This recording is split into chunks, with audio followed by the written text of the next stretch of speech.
අද කාලේ ජීවත් වෙන මිනිස්සු ප්‍රතිරූපය කියන මිනිසුන්ගේ ප්‍රතිරූපය කියන එක ගොඩාක් තියෙනවා ජීවිතේ. කොච්චර මිල මුදල් අඩුපාඩු වුණත් එළියට යනකොට හොඳට ඇඳලා පැළඳලා ලස්සනට යනවා. ඒ මොකද සමාජයට යම්කිසි ප්‍රතිරූපයක් පෙන්නනවා. එතකොට මේ ලෝකේ කිසිම කෙනෙක් කැමති නැහැ පිරිසක් ඉදිරියේ හැල්ලුවට ලක් වෙන්න.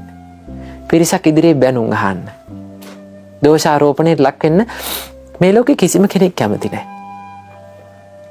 ඒ නිසා තමන් ගැන කල්පනා කරනකොට තමන් ගැන හිතනකොට තමන්ට හිතන්න බලන්න මම කැමති නැහැ පිරිසක් ඉදිරියේ බැනුම් අහන්න.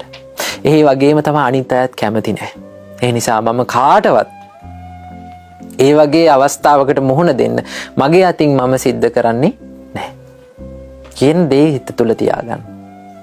ඊළඟට තමයි කවුරු හරි මගෙන් වැරද්දක් මගේ අතින් කාට හරි වැරද්දක් වුණොත් මම ඒකට සමාව ඉල්ලනවා කියන ගුණය හිත තුල තියාගන්න.